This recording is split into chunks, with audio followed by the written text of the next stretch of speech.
بسم الله الرحمن الرحيم.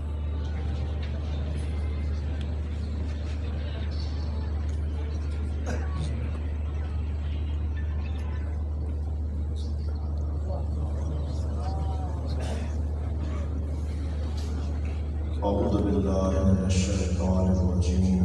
بسم الله الرحمن الرحيم.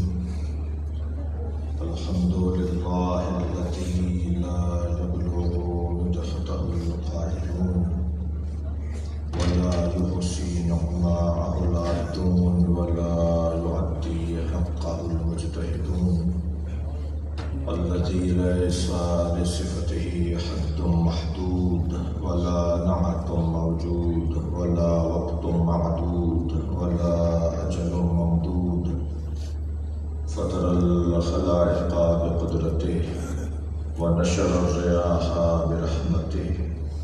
الصلاة والسلام على الرسول المسدد المصطفى الأمجد المحمود الأحمد سيدنا ومولانا ومولى الكونين جد الحسن والحسين معاني أبا القاسم محمد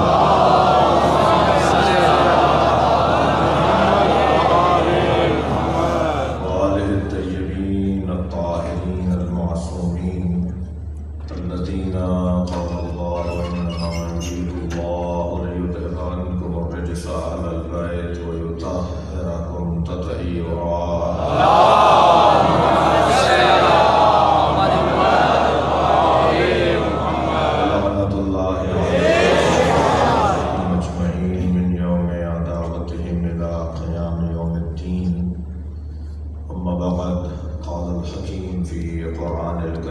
بسم الله الرحمن الرحيم. أتى أمر الله فلا تستعجلوه سبحانه وتعالى عما يشركون. ينزل الملائكة بالروح من أمره على من يشاء من عباده أن أنذروا أنه لا إله إلا أنا فاتقون. صلى الله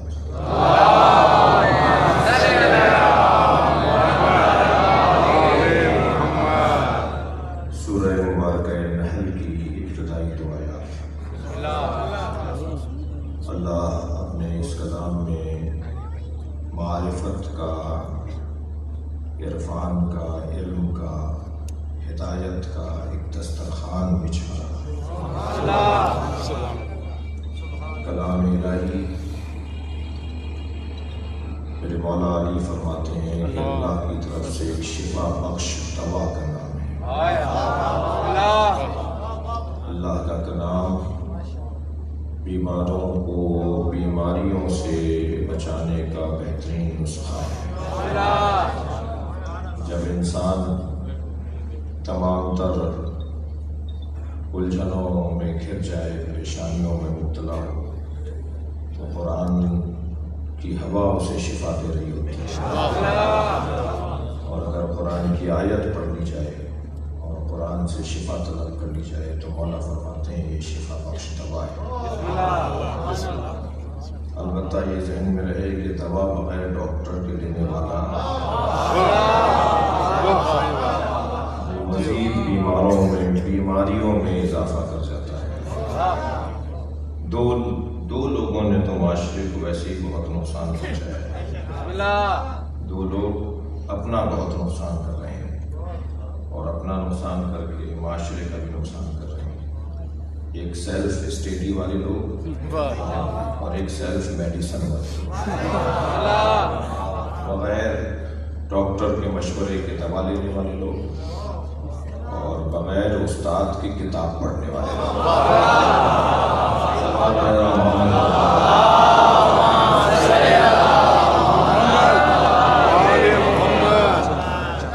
ہمارے معاشرے میں، جنرل معاشرے میں، یعنی سنی شیعہ معاشرے میں، یعنی مسلمانوں کے درمیان یہ بیماری تو پرانی ہے. ہمیں کسی استاد کی ضرورت نہیں ہے اور بغیر استاد کے سیکھنا چاہتے ہیں. مجھے نہیں معلوم یہ نعرہ کس نے لگایا تھا، مگر جس نے بھی لگایا تھا مصیبت میں مبتلا کر دیا.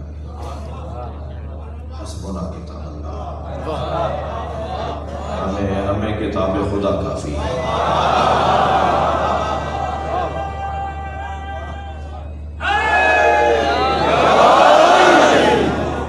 ہمیں کتاب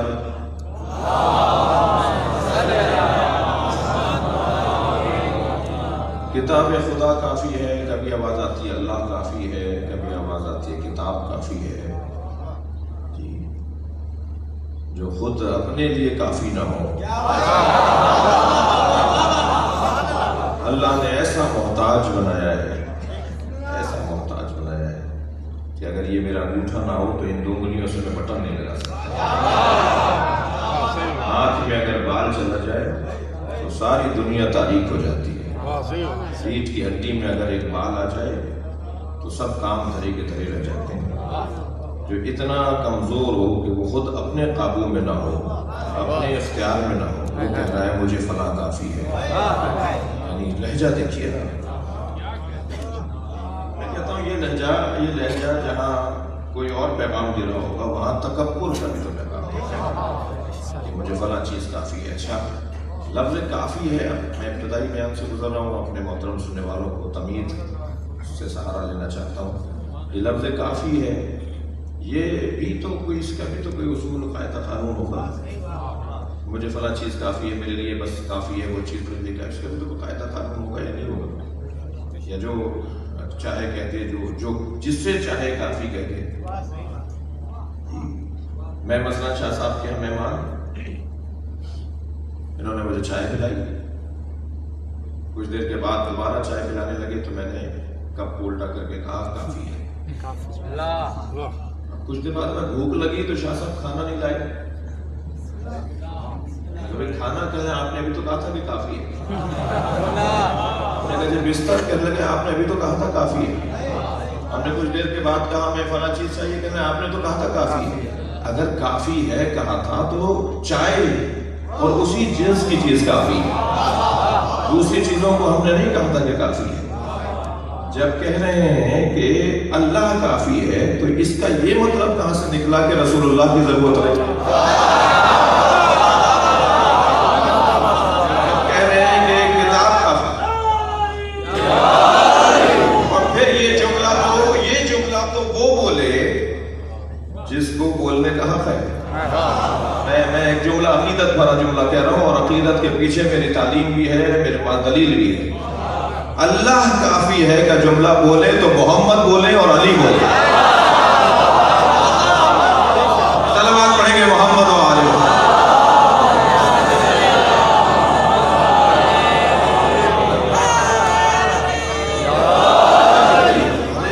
ہر ایک کے بس کی بات نہیں ہے یہ والی بات. میں تو ان لوگوں سے بھی مخاطب ہوتا ہوں جو یہ کہتے ہیں نا کہ ہمیں اللہ سے بات کرنی چاہیے اور ہمیں کسی وسیلے کی ضرورت نہیں ہے. ڈائریکٹ اللہ سے مانگو. وسیلہ کہاں سے لے آئے؟ یہ کہاں سے شیعہ سنی ایک عقیدہ لے کر آ گئے؟ سنیوں میں ایک تعداد ہے جو وسیلے کو مانتی ہے، شیعہ وسیلے کو مانتے ہیں. یہ کہاں سے وسیلہ کہاں سے آ گیا؟ اللہ سے بات ہونی چاہیے. میں پہلے تو ان سے یہ کہتا ہوں کہ ان سے کہو کہ ذرا اپنا چہرہ آئینے میں جا کے دیکھیں. یہ جملہ تمہارے منہ کے لیے نہیں ہے کہ ہمیں وسیلے کی ضرورت نہیں ہے. نہیں عزیزان گرامی، انسان نظام اللہ نے ایسا بنایا ہے کہ ایک دوسرے کا محتاج بنایا ہے. یہ اللہ کے نظام کا حصہ ہے کہ ہمیں محتاج بنایا ہے، ہمیں فقیر بنایا ہے. یا تو طے کرو کہ فقیر نہیں ہو. میں وہ والا فقیر نہیں کہہ رہا جو چوک پہ بھیک مانگ رہا ہے. وہ فقیر نہیں ہے، وہ ذلیل ہے. فقیر وہ نہیں ہوتا. فقیر وہ ہوتا ہے کہ جو اپنے غنی کو پہچان لے، اپنے رب کو پہچان لے اور اپنی ناداری کا احساس کرے. یعنی ممکن ہے کوئی 2000 ایکڑ کا زمیندار ہو اور وہ فقیر ہو، یعنی اسے احساس فخر ہو. تو پہلے تو طے کریں کہ ہم فقیر ہیں یا نہیں. انتم الفقراء، تم سب کے سب فقیر ہو. یہ قرآن کہہ رہا ہے، اللہ کہہ رہا ہے تم سب کے سب فقیر ہو. هو الغنی الحمید. اگر غنی ہے تو وہ ہے، علاوہ کوئی غنی نہیں ہے. تو جب یہی قاعدہ مان لیا جائے کہ ہم سب فقیر ہیں تو فقیر تو غنی کا محتاج ہوتا ہے، اور غنی نے جو نظام بنایا ہے اس کو ماننا ہی فقر کا اعتراف ہے۔ جی شاہ صاحب نے اس مجلس کے انتظامات میں فرض کیجئے ہمارے چند دوستوں کو تقسیم کیا کام کہ تم دروازے پہ رہو گے، تم فلاں دیکھو گے، تم نیاز کو دیکھو گے، تم فلاں کام کرو گے۔ مثلا جن صاحب کو کہا جی نیاز تم تقسیم کرو گے، مجلس میں ایک شریک مجلس نے شاہ صاحب سے آ کے کہا نیاز مجھے دے دیجیے، انہوں نے کہا جی فلاں سے آ کے کہا نہیں میں تو آپ سے لوں گا، انہوں نے کہا جی ان سے لیجیے، وہ کہہ رہا نہیں میں تو آپ سے لوں گا۔ یہ جو بار بار کہے گا نا کہ میں تو آپ سے لوں گا میں اس سے نہیں لوں گا، تو یہ اس کی توہین ہو یا نہ ہو خود سید کی شاہ صاحب کی توہین ہے، یعنی ان کے بنائے ہوئے نظام کا انکار کیا جا رہا ہے۔ جب اللہ کہہ رہا ہے مصطفیٰ کے پاس آ کے توبہ کرو،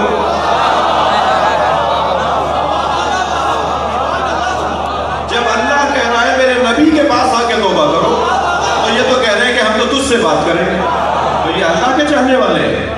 بھائی جملہ میں ہدیہ کرنے جا رہا ہوں، جو اللہ کو مانے اور اللہ کے رسول کو نہ مانے اسے شیطان کہتے ہیں۔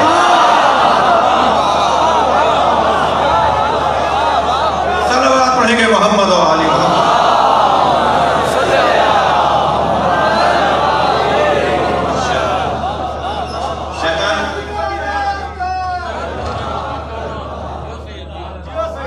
شیطان کیا کرتا؟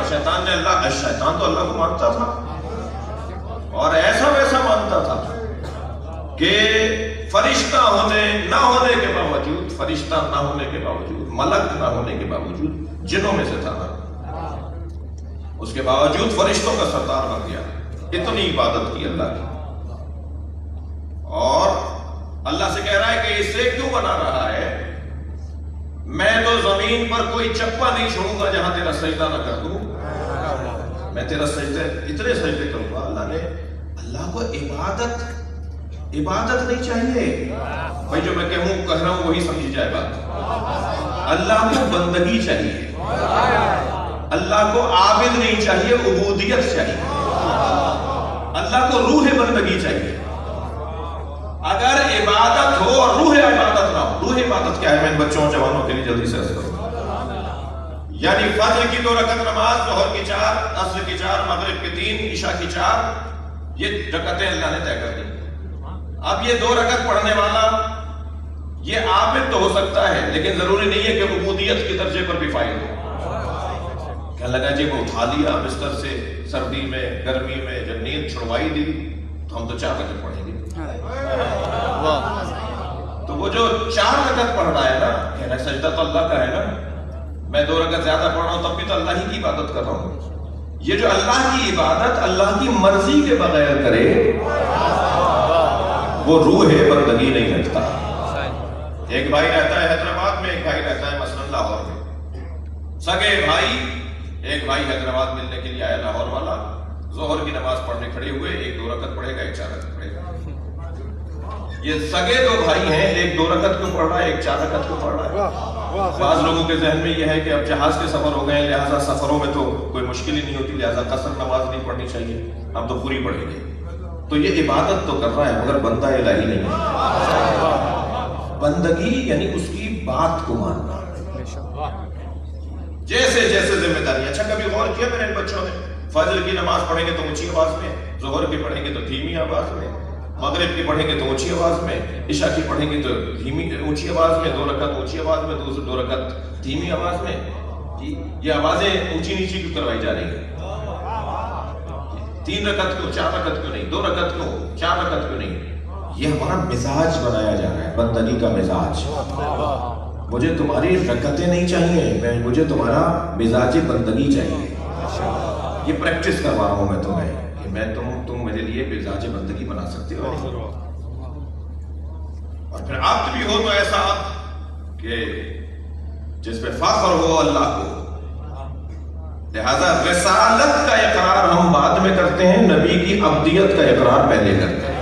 اشہدو انک عبدہ ورسولہ، آپ اللہ کے بندے بھی ہیں اور اللہ کے رسول۔ بندگی پہلے، یہ روح بندگی۔ کیوں بار بار علی کا ذکر کیا جائے؟ کیوں بار بار مولا علی کی بات کی جائے؟ علی کی جتنی بات ہوگی، جتنا زیادہ میں مولا علی پر غور کروں گا، اتنا میرے اندر روح بندگی آئے گی۔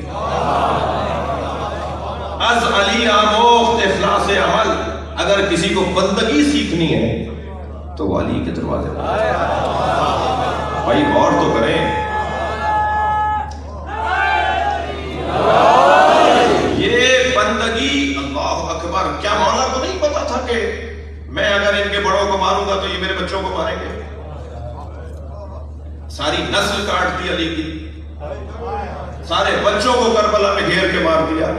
80 سال تک تو علی نام رکھنے پہ پابندی تھی۔ آج یہ بر رہے ہیں، آج طرح طرح کی باتیں کر رہے ہیں، ریلیاں نکال رہے ہیں، ہم پر آنکھیں دکھا رہے ہیں۔ میں ان سے مخاطب ہوں، اگر تم تبرہ کے مخالف ہو تو پھر وہاں سے شروع کرو جہاں سے تبرہ شروع ہوا ہے۔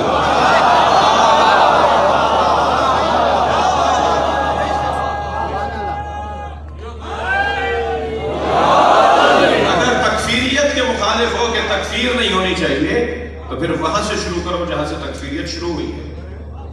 مجھے تو سمجھ میں نہیں آ رہا، ریاست توجہ کرے، بہت گالیاں ہم نے اس ملک میں سن لی، ہم نے اپنے لوگوں کو صبر کی بات کی اور صبر کی بات کر رہے ہیں۔ اب یہ چہلوں کا جلوس ہمارا قانونی شرعی شہری حق ہے، لہذا طرح طرح کی پوسٹیں چلا کر یہ والی باتیں نہ کی جائے کہ یہ غیر قانونی نکل رہا ہے۔ کوئی غیر قانونی نہیں نکل رہا، ہم عزاداروں کو یہ پہلی دفعہ نہیں ہو رہا ہے پاکستان میں، اور بڑی شان سے ہوگا اور بڑی آن سے ہوگا، اور کوئی شخص بھی چہلوں کے دن گھر میں نہیں بیٹھے گا۔ کوئی جلسہ نہیں ہے، کوئی سیاسی ریلی نہیں ہے، کوئی سیاسی ریلی نہیں ہے، کوئی جلسہ نہیں ہے، کوئی ہمارا مقصد سیاست نہیں ہے، بلکہ ہمارا صرف مقصد یہ ہے کہ ہم امام حسین کے 40 کو، کیونکہ مومنین کی نشانیوں میں ایک نشانی، چند نشانیاں میرے مولا رضا نے بیان فرمائی کہ مومن کی نشانیاں کیا ہیں، ان میں سے ایک نشانی یہ ہے کہ زیارت 40 چہلوں کا دن منانے والے کو۔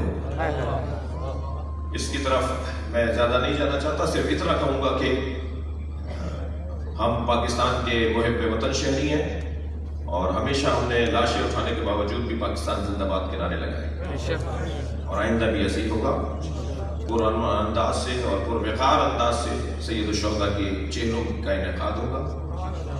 بات یہ ہے کہ روح بندگی، اور اس روح بندگی کا سرخیل مولا علی کی ذات۔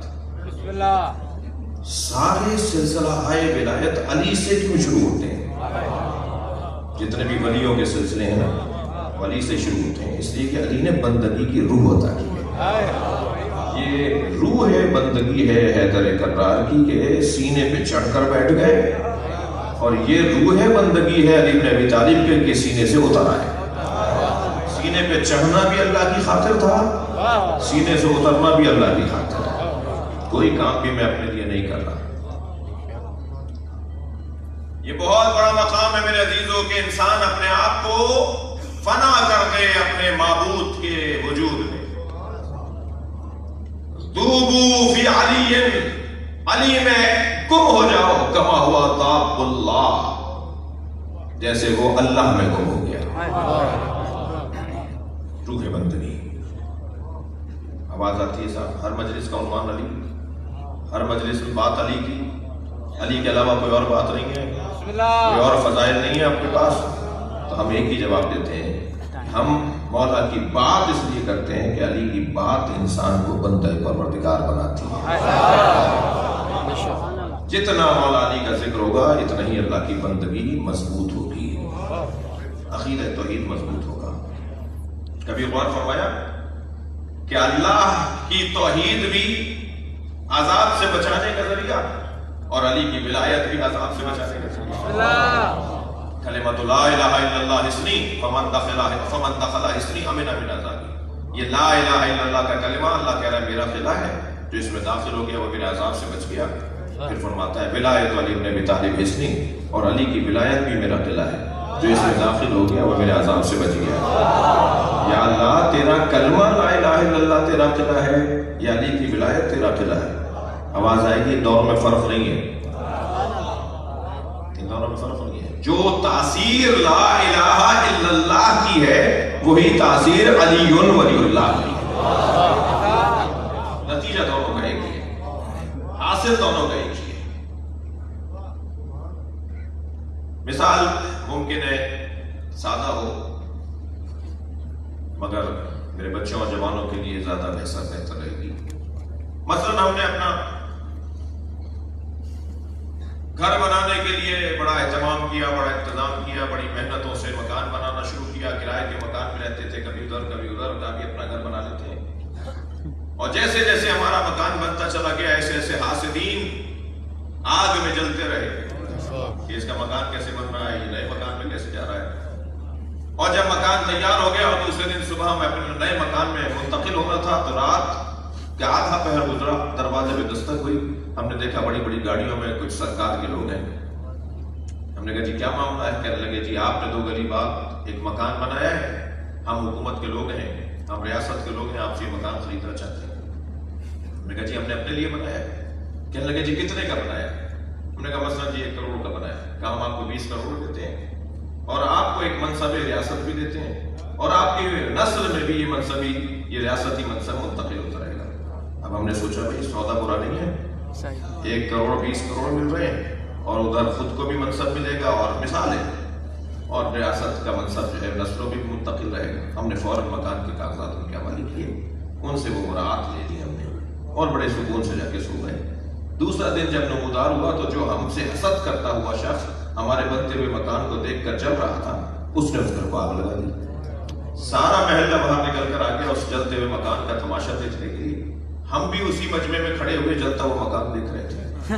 آگ لگانے والا بھی وہی تھا، وہ ہمارے چہرے کا اطمینان دیکھ دیکھ کر اور جل رہا تھا کہ بھائی ان کا تو مکان جل رہا ہے اور یہ پریشان نہیں ہے، اور ہم اس لیے مطمئن تھے کہ یہ ہمارا مکان ہی نہیں ہے.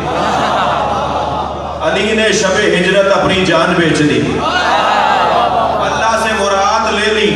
اب تم اگر علی اور اولاد علی کو مارو گے تو تمہارا اور اللہ کا مسئلہ ہے، تمہارا اور علی کا مسئلہ ہے.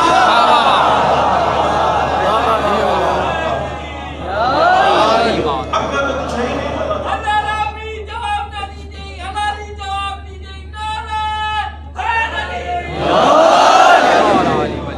زبردستی نعرہ لگوا رہے ہو تو ایک صلوات پڑھے ذرا محمد و آلہ.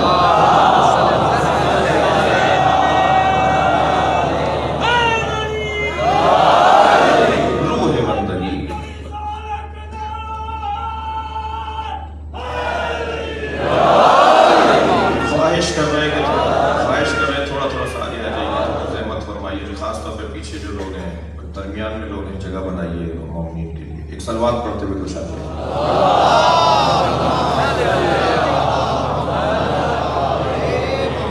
رحمت فرمائیے تھوڑا تھوڑا سا آگے آئیے دروازے میں باہر.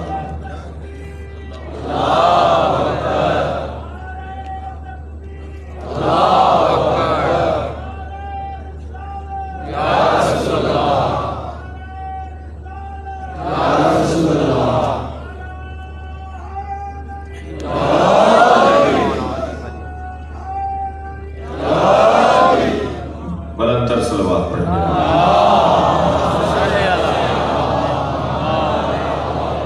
مجھے 3-4 مقدمات کے بعد ایک نتیجہ دینا ہے اس آیت کے ضمن میں. پہلی بات تو یہ کہ اللہ سے بات کرنی ہے مگر وسیلے کے ذریعے، اور جو خود اللہ تک پہنچنے کی بات کرتے ہیں وہ پہلے اپنے بارے میں غور کریں. ہو سکتا ہے اس قابل ہوں، اگر وہ اس قابل ہیں تو پھر وہی والی بات کریں، اور جو اس قابل ہوتے ہیں وہ یہ والی بات ہی نہیں کرتے.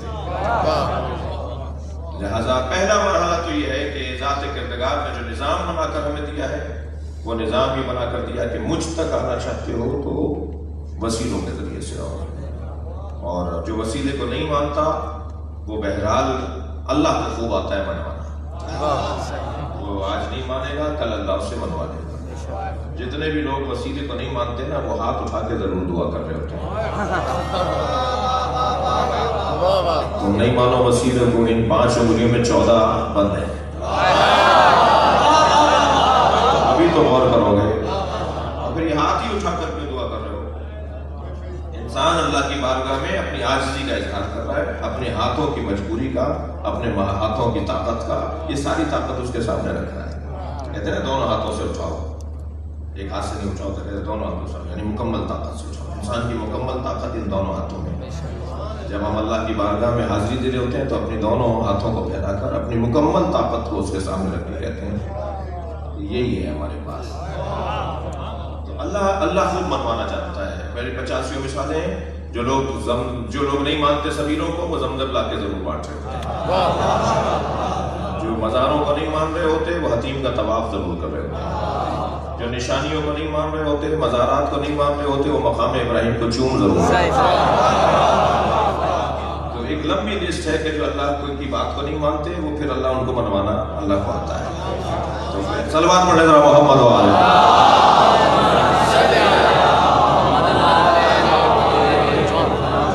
تو پہلی بات اللہ کا نظام یہ ہے کہ اس کے ذریعے سے اب اس نے 2 واجب اپنے اوپر قرار دیے. ایک واجب اِنَّا عَلَيْنَا لَلْهُدَىٰ، مجھ پر واجب ہے کہ میں تمہیں ہدایت عطا کروں. دوسرا واجب وَمَا مِن دَابَّةٍ فِي الْأَرْضِ إِلَّا عَلَى اللَّهِ رِزْقُهَا. دوسرا واجب اللہ نے اپنے اوپر یہ رکھا کہ زمین میں کوئی ہلنے والا، جنبندہ، رینگنے والا نہیں ہوگا مگر اس کے رزق کی ذمہ داری میرے اوپر ہے. تو رزق کا اہتمام بھی اللہ کا کام ہے اور ہدایت کا کام بھی اللہ کا کام ہے. اب اس اللہ نے ہدایت کے لیے جو نظام مرتب کیا ہے اس سے اچھا نہیں ہو سکتا تھا جو اس نے بنایا ہے. بچے میرے سامنے بیٹھے ہیں، جوان میرے سامنے بیٹھے ہیں، وہ سوال کرتے ہیں اللہ نے ہمیں بنایا ہی کیوں ہے. وہ پوچھتے ہیں اللہ نے ہمیں بنا ماں باپ کے گھر میں کیوں پیدا کیا، ہمارے دوست کے ماں باپ کے گھر میں کیوں نہیں پیدا کیا. اللہ نے ایسا کیوں کیا ہے، اللہ نے ویسا کیوں کیا ہے. جو ایک لمبی فہرست ہے کیوں کیوں کیوں کیوں کیوں کی. پہلے تو انہیں جواب دوں کہ یہ کیوں کا جذبہ بھی اسی نے دیا ہے، یہ صلاحیت بھی اسی نے عطا کی ہے کہ تم کیوں کہو. یہ مائک کیوں نہیں بولتا، یہ ممبر کیوں نہیں بولتا، یہ میرے کپڑے کیوں نہیں بولتے کہ یہ ایسا کیوں بنا دیا، یہ چشمہ کیوں نہیں بولتا. جتنی بھی مخلوق ہے جو آپ کی اپنی بنائی ہے وہ آپ سے کیوں نہیں کہتی، جو آپ بناتے ہیں نا وہ آپ سے کیوں نہیں کہتی. لیکن اللہ کا بنایا ہوا اللہ سے کہتا ہے کیوں. تو یہ جو کیوں کا جذبہ دیا ہے یہ بھی اسی نے دیا ہے. تو جس نے کیوں کا جذبہ دیا ہے وہ پھر کیوں کا جواب بھی دے گا. اب اگر مجھ مولوی کے پاس جواب نہیں ہے تو یہ نہیں سمجھنا کہ دین ہار گیا، اسلام ناکام ہو گیا، مولانا کے پاس جواب نہیں تھا. اگر مجھے جواب سمجھ میں نہیں آ رہا تو یا میں نہیں مان رہا اس جواب کو تو اس کا مطلب یہ نہیں ہے کہ وہ جواب نہیں ہے. جیسے ایک ڈاکٹر سے مطمئن نہیں ہوتے تو پھر انجینئر کے پاس جا کے علاج نہیں کرواتے. جیسے ایک مکینک سے مطمئن نہیں ہوتے تو پھر ڈاکٹر سے جا کے گاڑی ٹھیک نہیں کرواتے، پھر بھی ڈھونڈتے آپ مکینک کو ہی. ایک ڈاکٹر سے اگر مطمئن نہیں ہوتے تو پھر دوسرا بھی ڈاکٹر ہی ڈھونڈتے ہیں. اگر ایک مولوی سے مطمئن نہیں ہو رہے، ایک مفسر سے، ایک عالم سے مطمئن نہیں ہو رہے تو پھر ہم مسئلہ سائنسدان نہیں بتائیں گے، مسئلہ بتائے گا بھی عالم دین. اب یہ میری قسمت ہے کہ میرے درمیان میرے پاس جو عالم ہے وہ اتنا معیاری نہیں ہے کہ میں اس سے مطمئن ہو جاؤں. یہ تو میری قسمت کی خرابی ہے. میں ڈھونڈوں جا کر ایسے صاحبان دقت اور صاحبان علم لوگوں کو جن سے میں پوچھوں تو مجھے اطمینان حاصل ہو جائے. لیکن اللہ اس کیوں کا جذبہ اور اس جذبے کی تسکین بھی وہی عطا کرتا ہے. دوسرا کام اس نے اپنے پر ہدایت کا دیا ہے، ایک کام اس نے اپنے پر رزق کا دیا ہے. وہ جو ہدایت کی ذمہ داری اس نے لی ہے اس کا اس نے میپ، اس نے نقشہ کیا بنایا ہے. غیر انسانوں کے لیے تو اس نے فطری ہدایت قرار دی ہے. مچھلی میلوں کا سفر کر کے انڈے چھوڑ کر آتی ہے، دوبارہ اپنے پرانے وطن میں آ جاتی ہے. بچے انڈوں سے نکلتے ہیں تو انہی رستوں سے ہوتے ہوئے اپنی ماں کے وطن میں آ جاتے ہیں. ان بچوں کو کس نے بتایا ہے کہ تمہاری ماں کس وطن کی ہے؟ یہ ہدایت تکوینی ہے، ایک فطری ہدایت ہے. یہ ایک مثال ہے. بھئیے کا اگر آپ حوصلہ دیکھیے کتنا انجینئرنگ کی بہترین مثال ہے. شاہکار ہے، نقشے بنانے کی شاہکار ہے بھئیے کا حوصلہ. وہ تاروں سے کیسے بناتا ہے. یہ خود شہد کی مکھی کو مولا علی فرما رہے ہیں کہ کبھی شہد کی مکھی کے چھتے کو اور اس کے نظام کو دیکھو، تم اس کے نظام پہ جتنا غور کرو گے تمہیں اللہ سمجھ میں آئے گا. کون ہے کہ جس نے اس کو اتنا دماغ دیا ہے، اتنا شعور دیا ہے. یہ چند مثالیں. پھر مور کے اوپر مولا علی کا خطبہ، چمگادڑ پر مولا علی کا خطبہ، چیونٹی پر مولا علی کا خطبہ. مولا نے فرمایا اللہ کو جاننے کے لیے زیادہ دور نہیں جاؤ، اس چیونٹی کو ہاتھ میں اٹھا کے اس میں غور کرتے رہو. وہ سارا نظام جو تمہارے 6 فٹ کے بدن میں اللہ نے قرار دیا ہے، وہ اتنی سی چیونٹی میں وہ سارا نظام رکھا ہے. وہ چاہے تو بڑے نقشے کو بنا دے، اور وہ چاہے تو بڑے نقشے کو چھوٹی جگہ بنا دے. وہی نظام ہاضمہ ہے، وہی نظام دافعہ ہے، وہی تناسل کا سلسلہ ہے، وہی اولادوں کا سلسلہ ہے، وہی رشتے ہیں کہ یہ نر ہے، یہ مادہ ہے، یہ ماں ہے، یہ اولاد ہے، یہ دادا ہے، یہ نانا ہے. وہی نظام ہے سارا. اور پھر فرماتے ہیں تم نے نہیں دیکھا کہ اتنا باریک سا جانور اسی نظام کے ساتھ چلتا ہے. کس نے بنایا ہے اس کو؟ مور کے بارے میں میرا مولا علی فرماتے کہ ابھی غور فرمائے، اس کے رنگوں پر غور کیا. جب پر ٹوٹ جاتا ہے تو پیلے رنگ کی جگہ پیلا رنگ ہی نکلتا ہے. یہ رنگ اللہ نے کیسے بکھیر دیا اس کے اندر، جو اس کو نظام دیا ہے. عزیزان گرامی، اس نے جو نظام بنایا ہے ہدایت کا، اس ہدایت کے نظام میں اس نے نبی مکرم جناب زہرا اور 12 اماموں کو ہماری ہدایت کے لیے اپنے میپ کا، اپنے نقشے کا حصہ قرار دیا ہے. سرکار دو جہاں کا وجود، سیدہ کا وجود، اور پھر 12 امام، یہ سب کے سب پروردگار عالم کی طرف سے اس کی ہدایت کا نظام ہے. ہدایت دے گئی ہو کہ جو ہدایت ہم لیں گے اس سے جو ہدایت دے سکتا ہو. لہذا کمالات کا مجموعہ اس گھرانے کو قرار دیا. اس نے سیدہ کو اس گھر کا حسن قرار دیا. تمام تر ائمہ کا کمال اگر کہیں ایک جگہ پر محجوب نظر آئے تو اسے فاطمہ کہا جاتا ہے. لہذا چادر میں جب سرکار پنجتن کو لے لیں گے تو آواز آئے گی ہم فاطمہ، یہ سب کے سب فاطمہ ہیں. یہ جب چادر میں آ جاتے ہیں سب فاطمہ ہو جاتے ہیں. باہر نکلتے ہیں تو ایک علی ہے، ایک حسن ہے، ایک حسین ہے، ایک فاطمہ ہے. اندر آتے ہیں تو سب فاطمہ ہیں.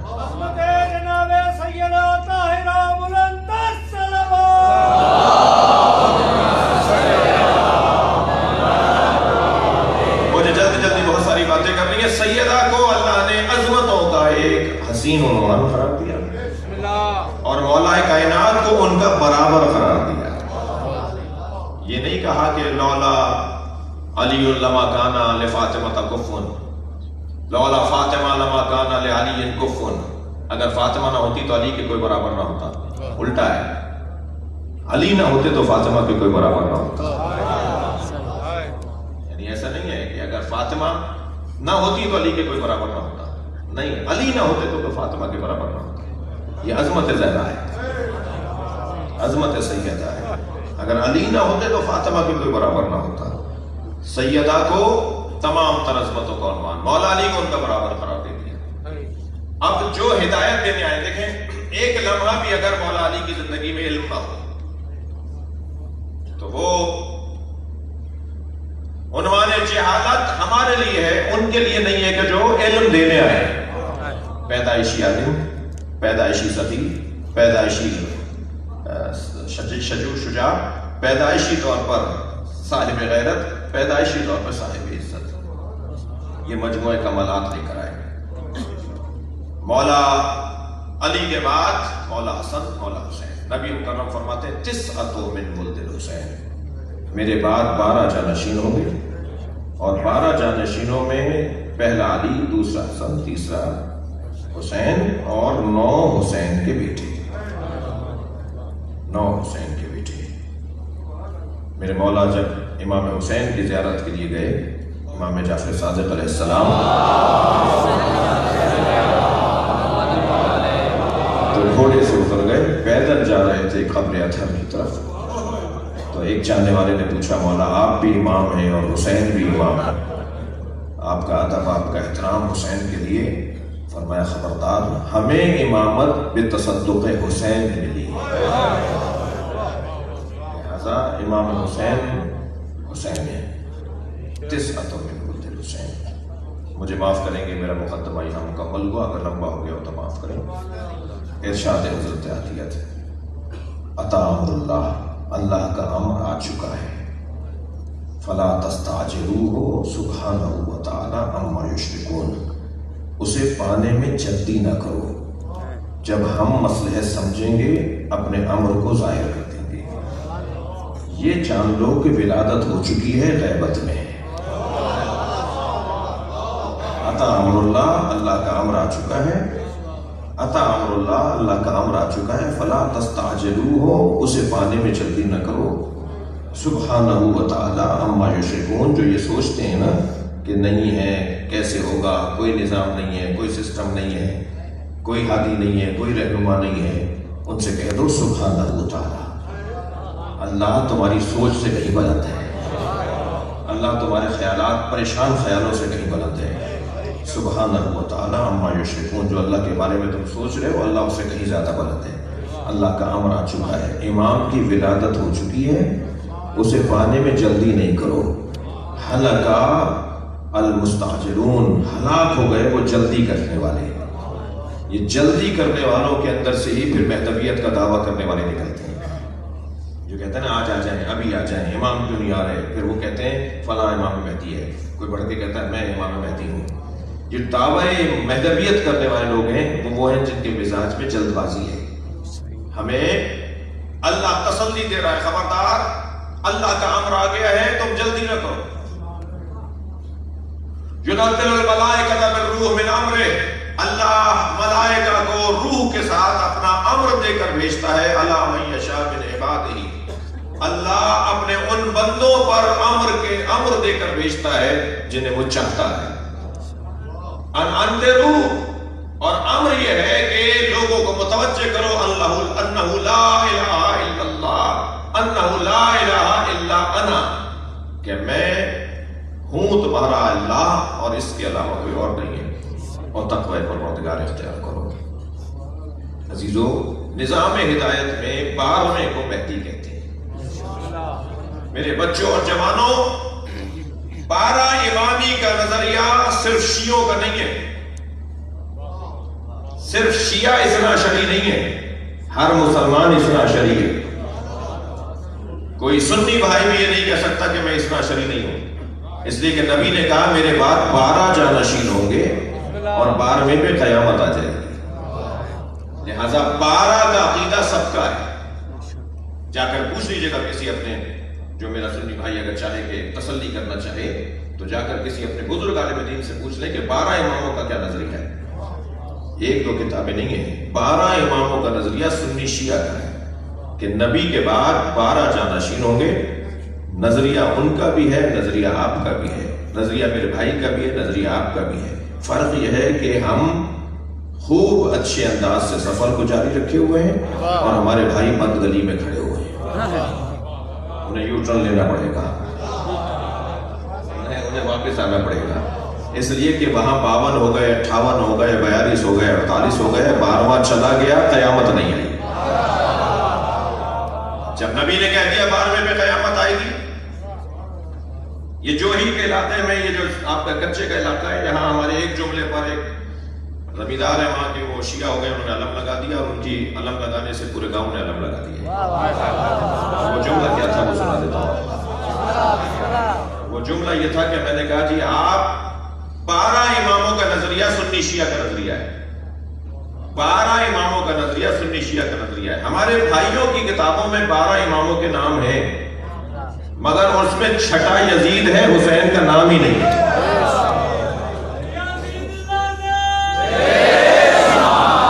اور جو ائمہ اہل بیت ہیں ان میں مولا علی، اور جو ترتیب آپ کو پتا ہے، امام حسن، امام حسین، اور یہاں تک کہ آخری اور 12ویں امام مہدی ہیں۔ 12 نہیں ہوتے 1200 ہوتے، 12 نہیں ہوتے 12,000 ہوتے، کہیں تو گنتی رکنی تھی۔ تو اب 12,000 کے اوپر جا کر یہ ماحول بنتا جو 12ویں پہ بنا ہوا ہے کہ اسے پردہ غیبت میں اللہ نے رکھ دیا اور ہمیں آمادہ کر دیا کہ تم اس کے انتظار میں اپنے دن گزارو۔ نظام یہی ہے، اس سے بہتر نظام نہیں ہے، کوئی اور نہیں لا سکتے نظام اس کے علاوہ۔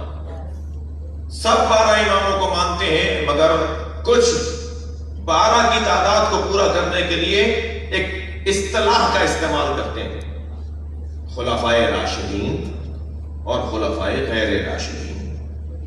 میرا موٹا سا سوال، ہادی ہادی ہوتا ہے، نبی نبی ہوتا ہے، رسول رسول ہوتا ہے، کہیں آپ نے سنا نبی راشد اور نبی غیر راشد؟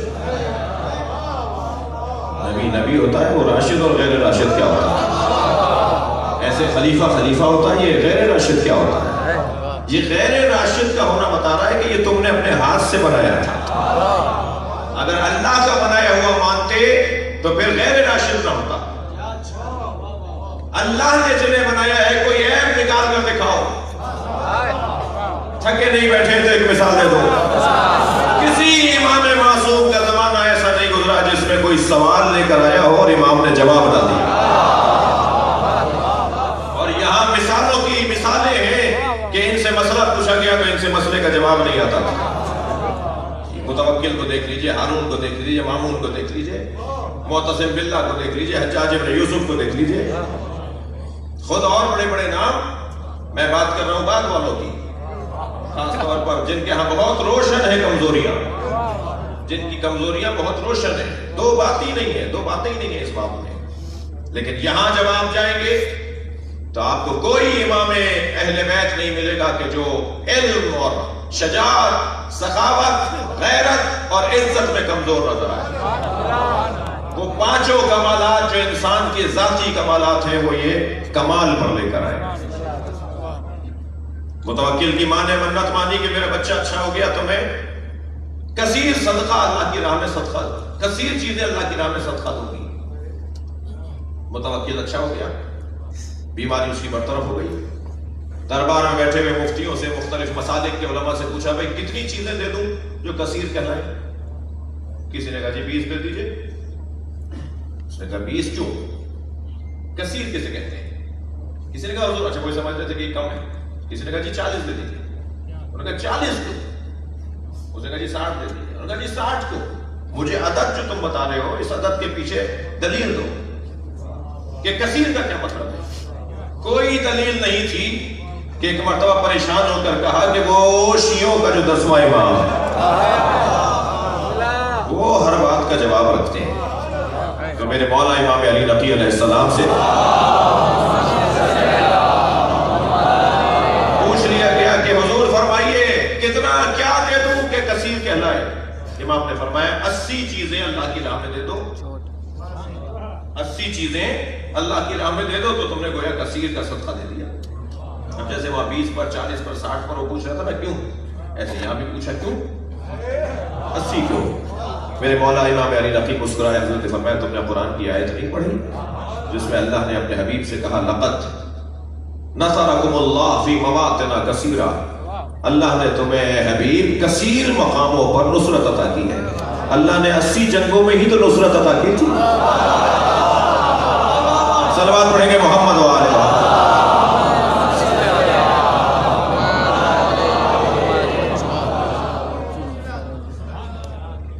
سارے علماء جمع ہو کر ایک مسئلے کا حل نکالنا چاہتے ہیں، مسئلے کا حل نہیں نکل رہا۔ مسئلہ کیا ہے؟ ایک بہت بڑے فلسفی نے کتاب لکھ دی ہے تناقض القرآن۔ قرآن میں ایک آیت دوسرے آیت سے ٹکراتی ہے، اور وہ لسٹ بنا لی کہ جو آیتیں جو آیتیں ان آیتوں سے ٹکراتی ہیں، سامنے لا کے کر دیا یہ آیت اس سے ٹکراتی ہے، یہ آیت اس سے ٹکراتی ہے، یہ کچھ کہہ رہی ہے، یہ کچھ کہہ رہی ہے، اور پوری کتاب کا نام رکھ دیا گیا، پوری ان آیات کو جمع کر کے نام رکھ دیا گیا تناقض القرآن۔ اب جب قرآن ہی زیر سوال آ جائے، قرآن ہی جو ہے نا مشکوک ہو جائے معاذ اللہ، تو پھر ان کی خلافت کہاں باقی رہے گی؟ خلیفہ صاحب بیٹھے ہوئے تھے، معتصم باللہ کا زمانہ ہے، پریشان ہو گئے، سب سے پوچھا میں جواب، ابھی ہم سے جواب نہیں بن رہا، یہ آیت اس آیت سے ٹکرا رہی ہے۔ جتنے بھی نمک خوار مولوی تھے آج بھی کبھی کبھی ہوتا ہے، تو یہ منظر تو آج بھی نظر آ رہا ہوتا ہے، تو ان کے پاس جواب نہیں تھا۔ پھر بالآخر آواز دی گئی جس کا جواب وہی دے گا جو نظام ہدایت میں 11واں ہے، تو امام عسکری کا ہے۔ لے گا امام کی خدمت میں، امام نے ایک صفحہ پلٹا، ایک آیت دوسرے آیت سے ٹکراتی ہوئی نظر آئی، دیکھی لکھی ہوئی، حضرت فرمایا کہ اس کا جواب ایک جملے میں ہے، کتاب اتنی موٹی لکھی ہے، اس کا جواب ایک جملے میں۔ حضرت فرمایا تم میں سے کوئی ایک میرے پاس ٹھہر جائے، میں اسے جواب سکھا دیتا ہوں، جا کے اس کو ابو اسحاق کندی کو، جس نے یہ کتاب لکھی تھی اس کا نام ہے تاریخ میں ابو اسحاق کندی، کہ ابو اسحاق کندی کو جا کے ایک جواب دے دینا، ایک جملہ کہہ دینا اس پوری کتاب کا جواب۔ انہیں اپنے پاس ٹھہرا لیا، انہیں کہا تم اس کے پاس جاؤ گے، شاگرد ہونے کا اظہار کرو گے، شاگرد بن جاؤ گے، جب کچھ دن کا اعتماد بحال ہو جائے تو پھر یہ جملہ کہہ دینا۔ یہ پہنچ گئے استاد، بہت بڑے فلسفی ہیں، بہت بڑے عالم ہیں، قرآن کے حافظ بھی ہیں، قرآن کے مفسر بھی ہیں۔ اچھا ایسے کام بھی ایسے لوگ کرتے ہیں۔ لہذا قرآن پکار کے، حدیث پکار کے کہتی ہے رب تال القرآن والقرآن یلعنہ، کتنے ہی قاریان قرآن ہیں جن پہ قرآن خود لعنت کرتا ہے۔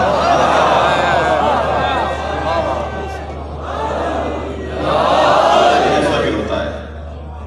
حضرت نے سکھا دیا جواب، ایک جملے کا جواب، پہنچ گئے ابو اسحاق کندی کے پاس، اور پھر جب اس نے شاگرد بنا دیا، کچھ دن گزرے تو کہا استاد آپ نے جو کتاب لکھی ہے جس کا جواب مسلمان علماء نہیں دے پا رہے، اور آہستہ آہستہ لوگ اسلام سے دور ہو رہے ہیں، اور آہستہ آہستہ لوگ اسلام کے باغی ہو رہے ہیں، اس کتاب پر میرے ذہن میں خیال آیا ہے، اجازت ہے؟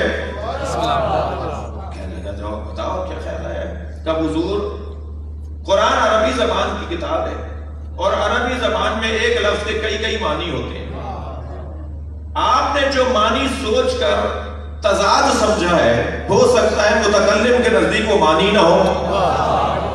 ہاتھ میں قلم تھا، اسے توڑتے ہوئے کہنے لگا یہ جواب کس نے سکھایا؟ کہنے لگا میرا اپنا جواب ہے۔ کہنے لگا نہیں، جواب بتا رہا ہے کہ قرآن کا وہ حافظ زندہ ہے۔ صلوات پڑھیں گے محمد و آل محمد۔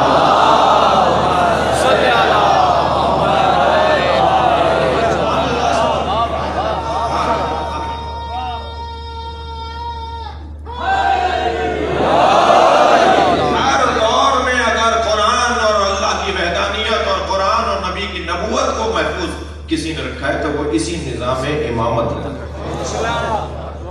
کیا کہا ہے سورہ مبارکہ رعد میں؟ ایک اور مثال دے دوں اپنے مدعا کو روشن کرنے کے لیے۔ سورہ مبارکہ رعد آیت نمبر 43 میں ارشاد ہو رہا ہے وَيَقُولُ الَّذِينَ كَفَرُوا لَسْتَ مُرْسَلًا، جنہوں نے کفر اختیار کیا ہے وہ کہتے ہیں اور کہتے رہیں گے۔ یقولو فعل مضارع حال اور مستقبل کو شامل ہوتا ہے۔ یضربو، یقتلو، یضربو، یقولو، کہتے ہیں اور کہتے رہیں گے کہ آپ بھیجے ہوئے رسول نہیں ہیں۔ یعنی انکار رسالت نبی کے زمانے میں بھی ہوا اور قیامت تک ہوتا رہے گا۔ تو جب انکار اس زمانے میں ہوا تو جو اس کا تدارک کیا گیا تو قیامت تک جو انکار ہوتا رہے گا اس کا تدارک بھی وہی ہے، اس کا انتظام بھی وہی ہے۔ تو قل کہہ دیجئے کفا باللہ شہیدا بینی و بینکم، میرے اور تمہارے درمیان رسالت کی گواہی کے لیے اللہ کافی ہے۔ ومن عنده علم الکتاب، اور جس کے پاس علم الکتاب ہے وہ کافی ہے۔ تو جیسے انکار ہوتا تھا، ہوتا ہے، ہوتا رہے گا، ایسے ہی اللہ کا وجود بھی ہے اور عالم الکتاب بھی ہر زمانے میں ہے۔ اب وہ عالم الکتاب کو ڈھونڈنا ہی تو انتظار ہے، یہ فلسفہ انتظار اس عالم الکتاب کو ڈھونڈنا ہے۔ ہر زمانے میں نبی کی نبوت کا اقرار اور اس بات کے لیے ایک عالم الکتاب ہے۔ اچھا اگر میرے عقیدے کے اوپر کسی کو اعتبار نہیں ہے تو نبی کے قول پر تو اعتبار ہو۔ نبی نے فرمایا انی تارک فیکم الثقلین، میں تمہارے درمیان دو بھاری چیزیں چھوڑے جا رہا ہوں، کتاب اللہ و عطرتی اہل بیتی، اللہ کی کتاب اور اپنی عطرت اہل بیت، لن یفترقا حتی یردا علی الحوض، یہ ایک دوسرے سے علیحدہ نہیں ہوں گے مگر جب تک کہ حوض کوثر پہ مجھ سے نہ ملے، یعنی ہر زمانے میں یہ ساتھ ساتھ رہیں گے۔ تو اگر مجھے امام نظر نہیں آ رہے تو نبی کے قول پر یقین کر کے مان لوں کہ ہیں۔ ہر زمانے میں قرآن کے ساتھ ایک عالم قرآن ہونا ضروری ہے جو کبھی یہ نہ کہہ پائے کہ مجھے اس کا جواب نہیں آتا، دقت چاہوں گا نہیں۔ عزیزان گرامی، یہی وہ موڑ ہے کہ جہاں آ کر بعض ریش دراز لوگ بڑے بڑے مفتیان دین بڑے تکبر سے کہتے ہیں کہ وہ عالم قرآن ہم ہیں، وہ عالم قرآن ہم ہیں۔ مجھے سمجھ میں نہیں آتا جب میں کہتا ہوں مولا علی انبیاء سے افضل ہے تو کہتے ہیں غلو ہو رہا ہے، اور جب خود پڑھ کے کہتے ہیں کہ ہم مراد ہیں، یہ کیسی منطق ہے بھائی؟ یہ کیسا فلسفہ ہے بھائی؟ یعنی مولا علی انبیاء کرام سے افضل کہہ دیے جائیں تو یہ انبیاء کی توہین۔ علماء امتی افضل من انبیاء بنی بنی اسرائیل، میری امت کے علماء انبیاء بنی اسرائیل سے افضل ہیں. کون ہے بھئی وہ عالم؟ مفتی صاحب نے اپنی داڑھی پہ ہاتھ پھیرتے فرمایا ابھی تو ہے. اور اگر میں نے کہہ دیا کہ جی مولا علی عالم ہے، امت مصطفیٰ ہے، تو کہا نہیں انبیاء سے افضل نہیں ہو سکتے علی. عجیب داستان ہے. سر سید احمد خان سے کسی نے پوچھا سقیفے میں ہوتے تو کس کو ووٹ دیتے؟ خفا تو نہیں ہو رہے آپ؟ جی سقیفے میں ہوتے تو آپ کس کو ووٹ دیتے؟ تو اپنی داڑھی پہ ہاتھ پھیر کے فرمان لگے ہم خود امیدوار ہوتے.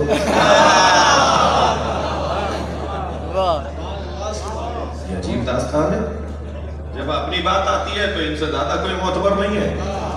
جب بات مولا علی کی آتی ہے تو کہتے ہیں غلو ہو رہا ہے. کون ہے جو ہر زمانے میں عالم ہے؟ میں نے دو مثالیں تو آپ کو ابھی دے دی. جو عالم الکتاب اور ہر زمانے میں کتاب کا جاننے والا ہے. یہ ہے نظام الہی. عطا عبداللہ امام آ چکے ہیں.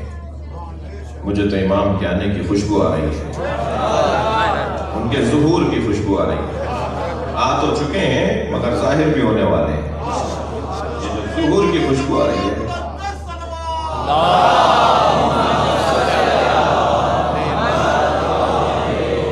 وہ اس وجہ سے مجھے امام کے آنے کی خوشبو آ رہی ہے کہ امام کے آنے سے پہلے حقائق کھلنا شروع ہو جائے. اور الحمدللہ حقائق کھلنا شروع ہو گئے. بہت سی چیزیں کلیئر ہو گئی ہیں. کچھ چیزیں تھیں جو دلوں میں بیٹھی ہوئی تھی، وہ امیر فلاں زندہ باد کے نعروں نے کھول دیا.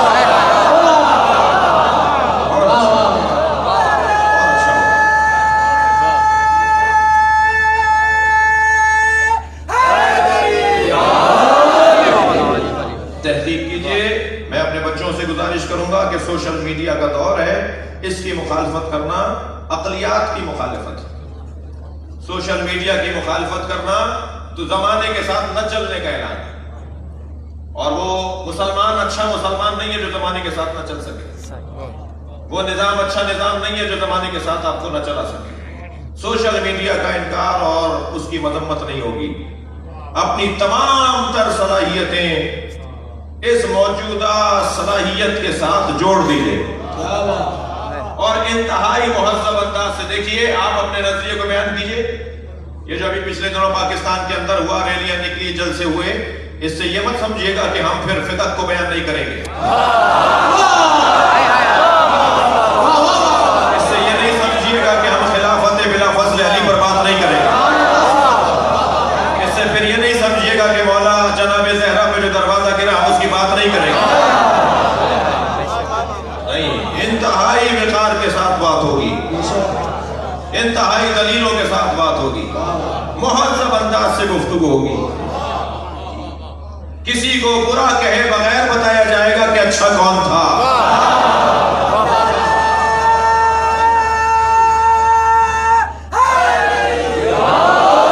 میں نے ابھی ایک جملہ آپ کی سماعتوں کے حوالے کیا، توبوا فی علی کما ہوا تاب اللہ. علی میں ایسے گم ہو جاؤ جیسے علی اللہ میں گم ہو گیا. یہاں گلاس رکھا ہے، اس گلاس میں آپ دودھ ڈال کر اس میں ایک سکہ ڈال دیجئے تو اس سکے کو سوائے دودھ کے کچھ نظر آئے گا؟ اس کے اوپر دودھ، اس کے نیچے دودھ، اس کے دائیں بائیں دودھ، اس کے شش جہات میں دودھ. صرف مثال دی ہے، شاید اس سے اچھی مثال بن سکتی ہوتی، میں نے جلدی سے دے دی مثال. اس دودھ کے گلاس میں سکہ ڈال دیجئے، اس سکے کو سوائے دودھ کے کچھ نظر نہیں آئے گا. علی میں اتنے کو ہو جاؤ کہ علی کا دشمن نظر ہی نہ آئے. آج صرف علی کی مسلمان پڑھیں گے محمد و آل.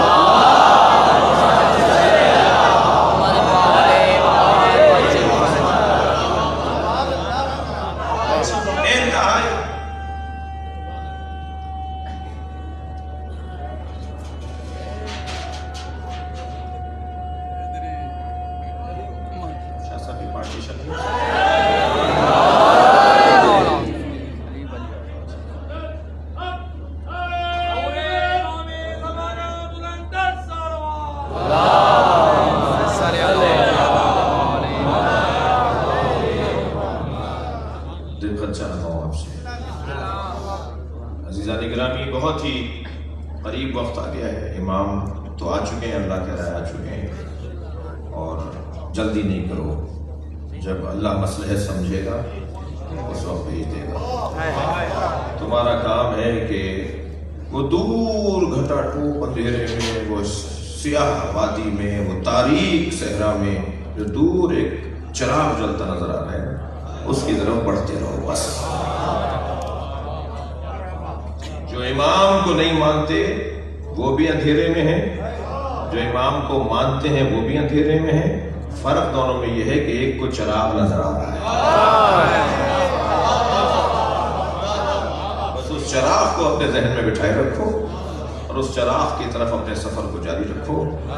اس سے بہتر کوئی اور اس کے علاوہ نظام بھی نہیں ہے. کوئی ممکن ہے کہ مولانا نہیں مانتے تو جو نہیں مانتے جو صحیح ہے وہ بتاؤ کیا ہے. بہت سارے لوگ کہتے ہیں ہم نہیں مانتے تو پھر کیا. اس سے اچھا کوئی نظام نہیں ہے، اس سے بہتر کوئی نظام نہیں ہے. یہی حل ہے، اس کے علاوہ اور کوئی حل نہیں ہے. ورنہ مر جاؤ گے مایوس ہو کر. میں دیکھنا چاہوں گا علی ابن یقین سے ان کے بابا علی نے کہا، ان کے بابا یقین نے کہا، علی سے ان کے بابا یقین نے کہا کہ تمہارے ائمہ نے کہا کہ مہدی کا ظہور ہوگا تو کب ہوگا؟ فرمایا وقت نہیں بتایا، اس لیے کہ اگر وقت بتا دیا ہوتا تو اسی زمانے کے لوگ انتظار کرتے جو وقت بتایا ہوتا. مثلا اگر کہہ دیا ہوتا کہ 2020 میں آپ کی کا ظہور ہوگا تو 1820 کے جو لوگ تھے، جو آپ کے دادا میرے پردادا تھے، وہ کہتے جی ہمارے زمانے میں تو آئیں گے نہیں تو ہم انتظار کیوں کریں. وقت نہ بتا کے ہر ایک کو امید سے جوڑ دیا، مرنے نہیں دیا. اصل بدن کی موت نہیں ہوتی، اصل فکر کی موت ہوتی ہے، اصل نظریے کی موت ہوتی ہے. نظریوں کی بنیادوں پر ہی ترقیاں ہوتی ہیں، تحریکیں آگے چلتی ہیں. لہذا اللہ کا یہ نظام، اور کیوں اللہ نے پردہ غیبت میں رکھا ہے؟ پہلے تسلی دیجئے، تھک تو نہیں رہے میری بات کو. کیوں اللہ نے پردہ غیبت میں رکھا ہے؟ بھیج کیوں نہیں دیا؟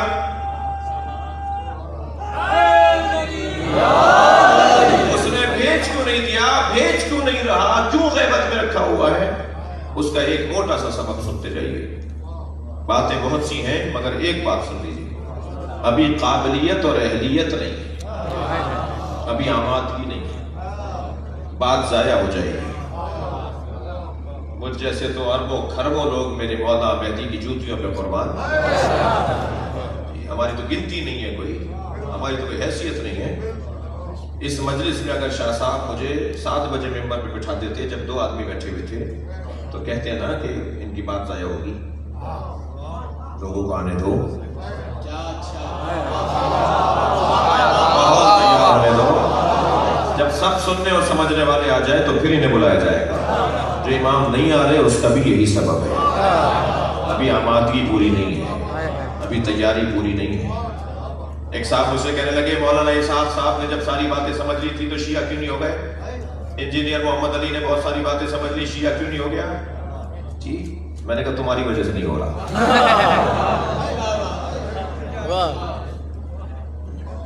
میں نے کسی اور سے کہا تھا آپ اپنے اوپر لے لیجیے گا، ہماری وجہ سے. ہم خود رکاوٹ ہیں بہت ساری چیزوں میں، ناراض نہ ہوئیے گا میرا کام ہے.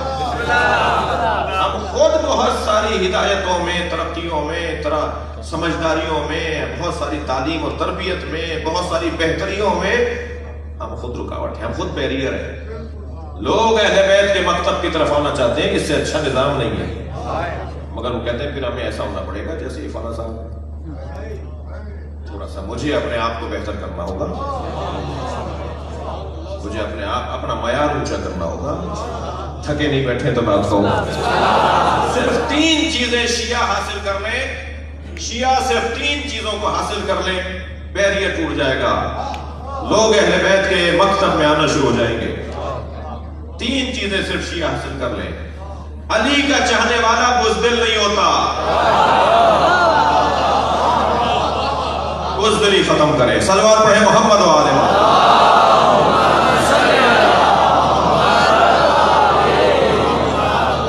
لہذا جن ممالک میں علی کے چاہنے والے بزدل نہیں ہیں وہاں کے حالات کچھ اور ہیں. وہ لبنان ہو، وہ عراق ہو، وہ ایران ہو، جن ممالک میں علی کے چاہنے والے بزدل نہیں ہیں، مرد ہیں. کبھی غور کیا آپ نے؟ اتنی بڑی طاقت جسے اسرائیل کہتے ہیں، جس کے پیچھے امریکہ ہے، اس کی آنکھوں میں آنکھیں ڈال کر اگر کوئی بات کرتا ہے تو اسے حزب اللہ کہتے ہیں، اسے سید حسن نصر اللہ کہتے ہیں. آپ جا کے لبنان میں دیکھیے کیا کیفیت ہے. وہاں کے قانون کا حصہ ہے کہ وزیر اعظم شیعہ ہوگا، صدر شیعہ ہوگا. وہاں کے قانون کا حصہ ہے کہ آپ کو وہ حق دیا جائے گا جو آپ کا حق ہے. اور بڑی تعداد میں مسیحیوں سے پوچھئے، روڈ چلتے ہوئے مسیح سے پوچھئے کہ آپ شیعوں کو کیسا جانتے ہیں، فوراً تعریف کریں گے. یہ 32 دن کی جنگ میں پورے لبنان کو ادھیڑ کر رکھ دیا تھا. سارے پل گرا دیے تھے، بڑی بڑی عمارتیں گرا دی تھی. 1 سال کے اندر دوبارہ اس سے بہتر ملک بنا دیا. اور وہ پیسہ سارا حزب اللہ نے خرچ کیا. میں کوئی سیاسی باتیں نہیں کر رہا ہوں، یہ روشن مثالیں ہیں. آج تو الحمدللہ کوئی بات چھپی بھی نہیں ہے. علی کا چاہنے والا 3 کمزوریاں دور کر لے. میں پاکستانی شیعوں سے بات کر رہا ہوں. علی کا چاہنے والا، بھائی مجلس تو میں علی پیلس میں پڑھ رہا ہوں، مگر مجلس علی پیلس کے لیے نہیں پڑھ رہا. مظفر آباد کے لوگ بھی سن رہے ہیں، پوری دنیا میں لوگ سن رہے ہیں. پاکستانی شیعوں سے خاص طور پر مخاطب ہوں.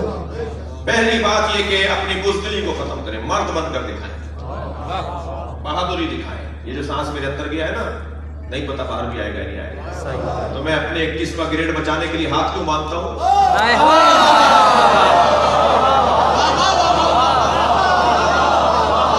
میں اپنے سیاسی تعلقات کو بحال رکھنے کے لیے سنی کیوں ہو جاتا ہوں؟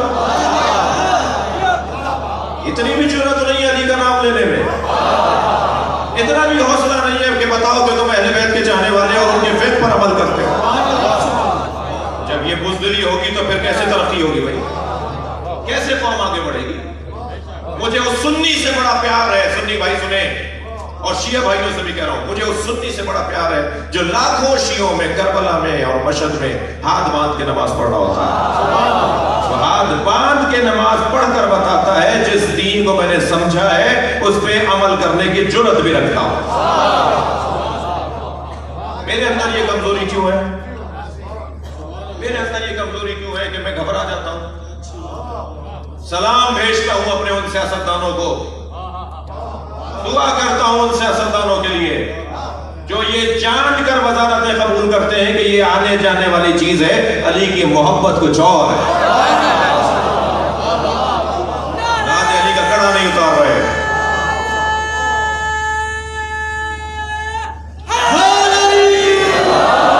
نعت علی کا کڑا نہیں اتار رہے.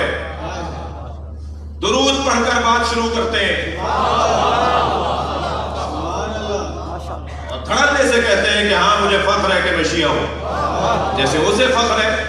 عجیب بات ہوئی تھی جب مشرف صاحب نے ایک بیان دیا تھا، کچھ مسئلہ ہوا تھا پاکستان میں، تو ہر اخبار کا سب سے بڑا ٹائٹل اور سب سے بڑی سرخی تھی کہ میں سنی سید ہوں. تو اگر ایک سنی فخر سے کہہ سکتا ہے کہ میں سنی ہوں، تو تم کیوں نہیں کہہ سکتے کہ میں شیعہ ہوں؟ بزدل اور علی کا چاہنے والا.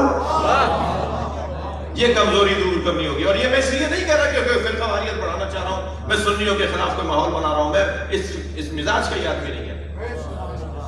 میری شاید کسی شیعہ اور عالم سے اتنی دوستی ہو جتنی مولانا طارق جمیل سے دوستی. میں اس مزاج کا نہیں ہوں. غلط فہمی نہ ہو کسی کو، کسی سنی بھائی کو بھی اور کسی ادارے کے بندے کو بھی اور کسی شیعہ کو بھی.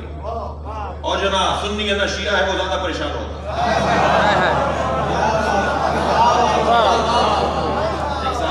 یہ کون سے ہوتے ہیں بھائی؟ یا سنی ہے یا شیعہ؟ یہ کون سے؟ میں نے کہا نہیں، کچھ ہے جو نہ سنی ہے نہ شیعہ ہے، سنی ہے.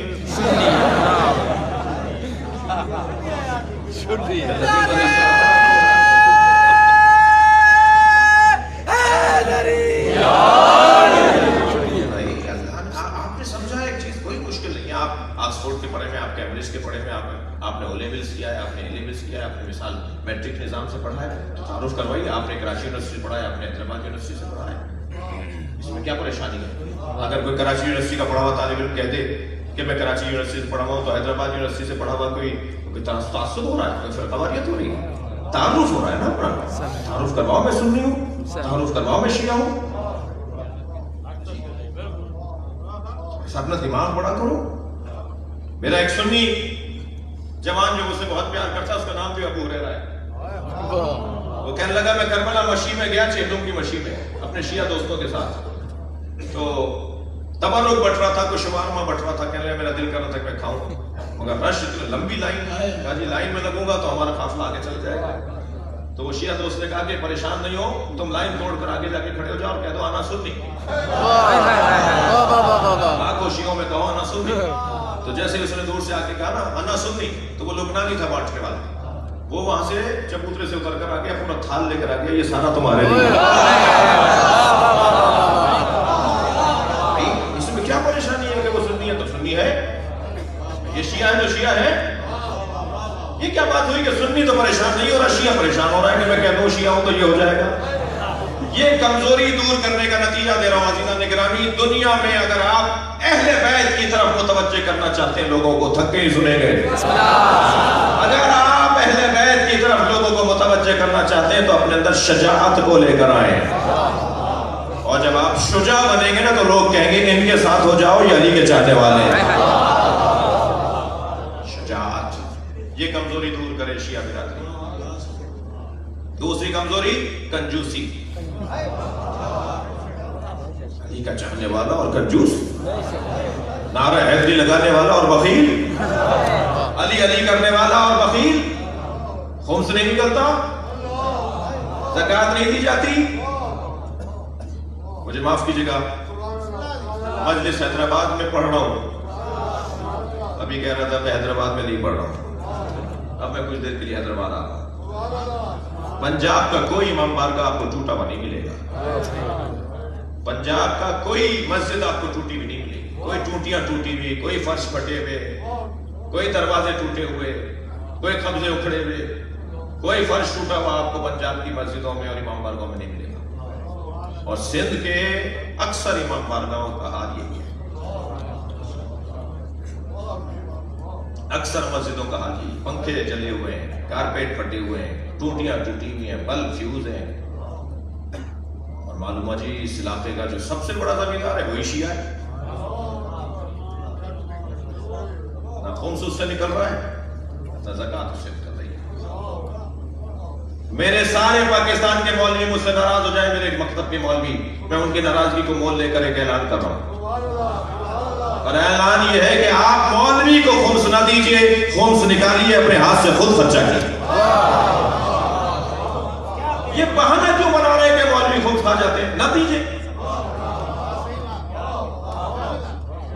نہ دیجئے۔ اچھا بات تھوڑی بولیں گے باپ، یہ باپ کی جگہ ہی نہیں ہے، یہ تو آپ کی جگہ ہے۔ نہ دیجئے مولوی کو آپ خمس، بھائی مولوی کھا جاتے ہیں نا، آپ کو کسی نے دماغ میں ڈالا ہوا ہے کسی بچے کے، تو نہ دیجئے مولوی کو خمس، خمس نکالیے۔ میں ان بچوں سے، جوانوں سے، یہ نورانی چہروں والے جوان بیٹھے ہوئے ہیں جنہوں نے گناہ نہیں کیے ہیں، میری سعادت مندی ہے کہ میری مجلس میں میرے بیان میں اکثریت جوانوں کی ہوتی ہے۔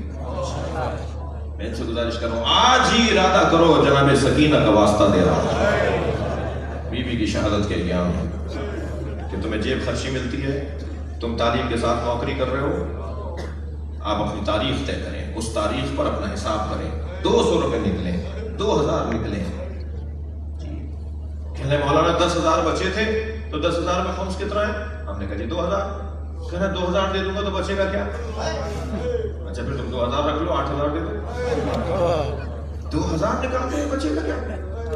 جس اللہ نے تمہیں 10,000 بچا کے دے دیے وہ تم سے 2000 مانگ رہا ہے، وہ 2000 اپنے ہاتھ سے اپنے علاقے کی مسجد پہ خرچ کر دو، اپنے ہاتھ سے اپنے علاقے کے امام بارگاہ پہ خرچ کر دو، علاقے میں اگر مدرسہ ہے تو اس میں کچھ پیسے ڈلوا دو، کچھ چیز ڈلوا دو، کوئی راشن ڈلوا دو۔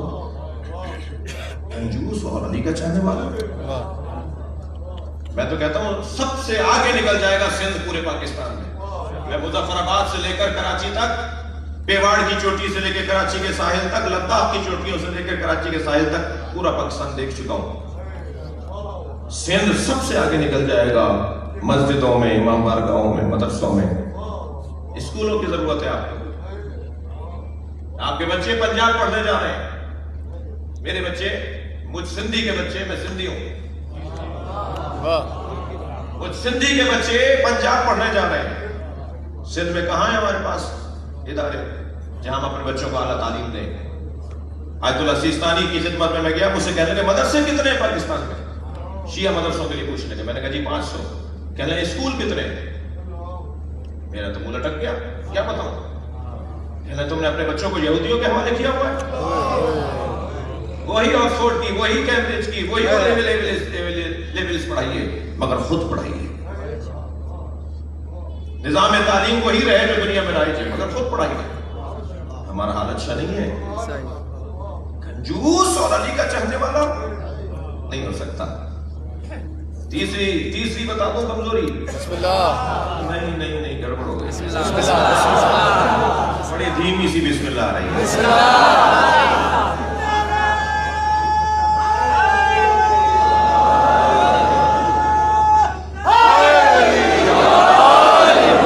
تیسری کمزوری جو میری قوم کے اندر ہے عزیزان گرامی، وہ ہے تنگ نظری. تنگ نظری ختم کریں. نہ لسانی بنیاد پہ تنگ نظری اور نہ ہی مذہبی بنیاد پہ تنگ نظری. انسانیت کو اولویت دیں.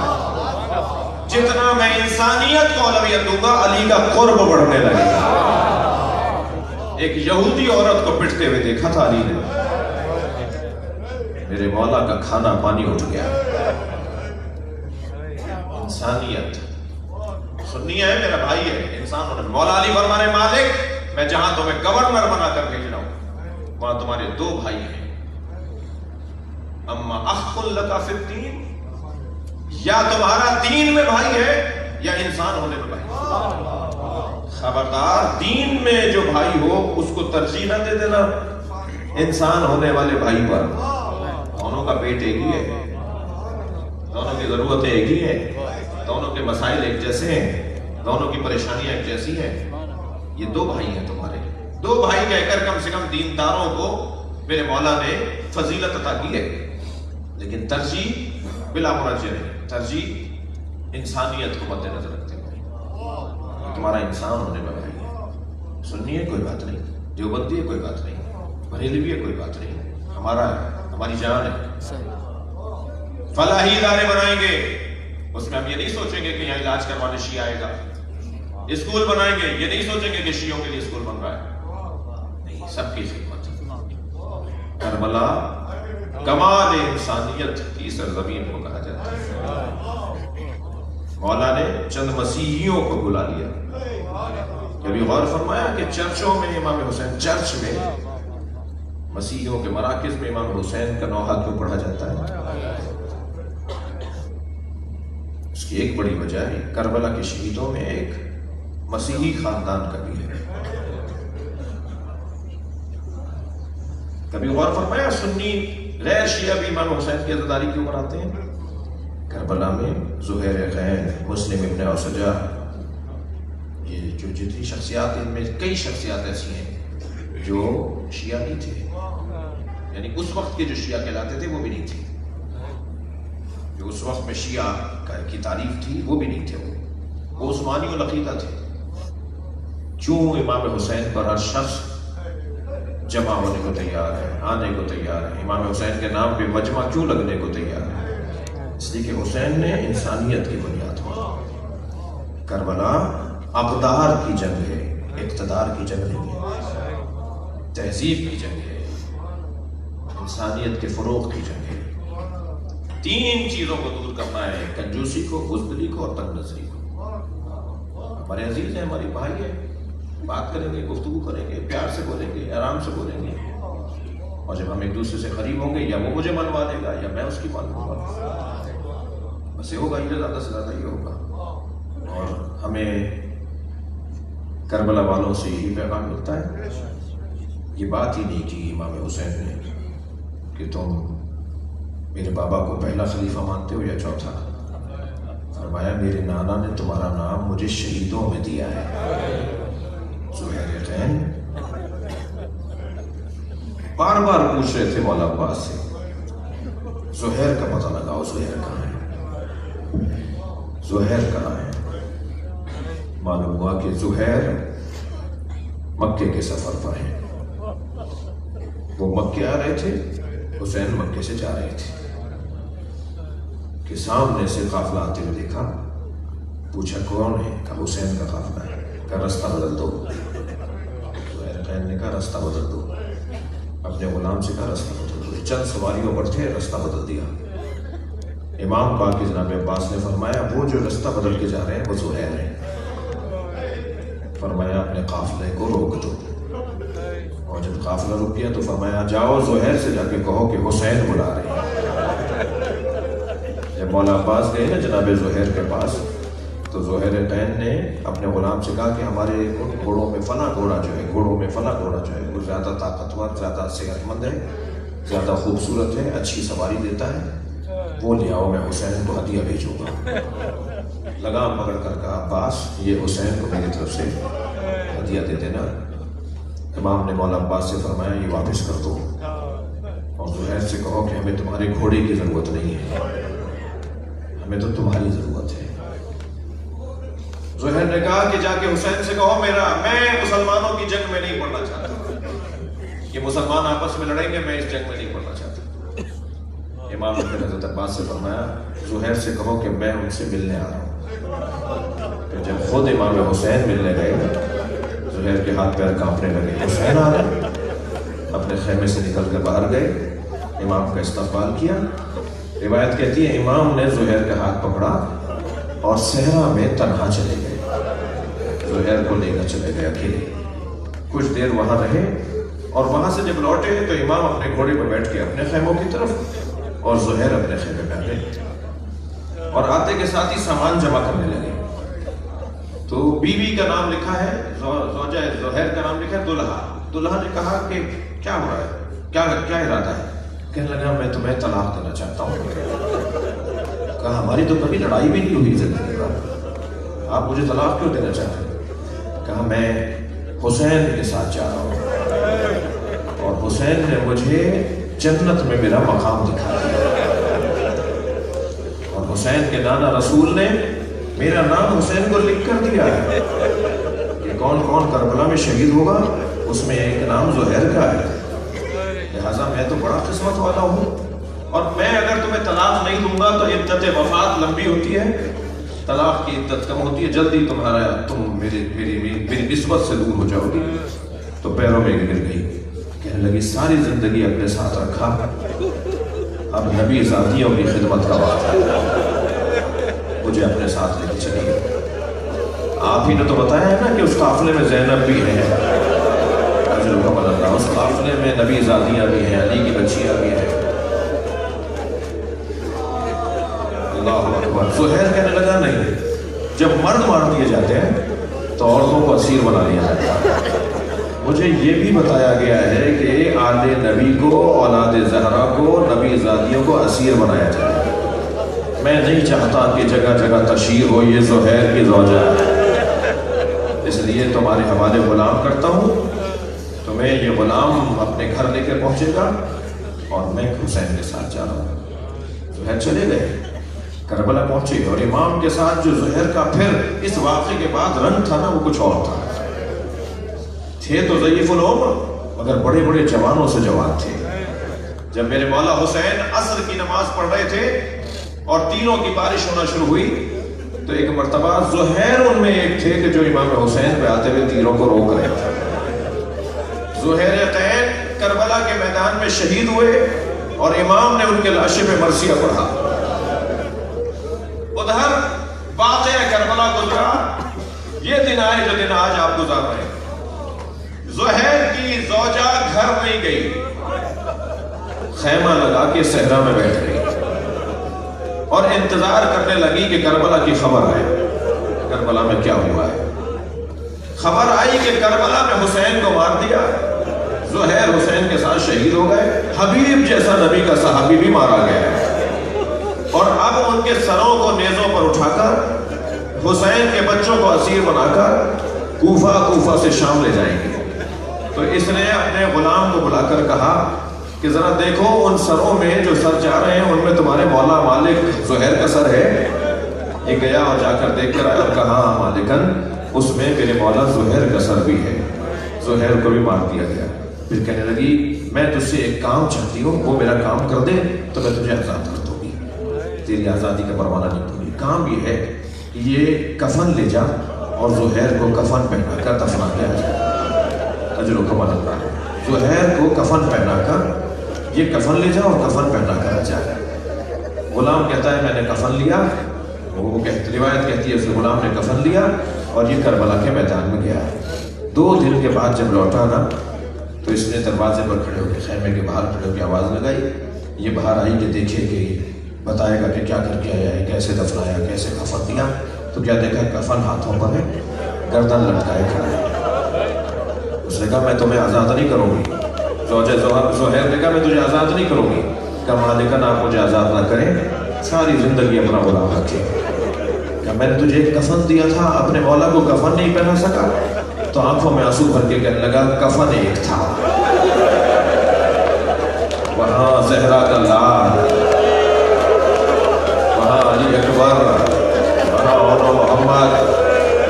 ایک کفن اگر مالک کو پہنا کر آ جاتا تو کل نبی کو کیا جواب دیتا؟ اجر و کمال اللہ، اجر و کمال اللہ۔ آپ کی آوازیں بلند ہیں، اللہ کسی غم میں نہ رلائے سوائے غم اہل بیت۔ مجھے جلدی نہیں ہے مصائب کا دورانیہ، اللہ کرے میں بیان کر پاؤں۔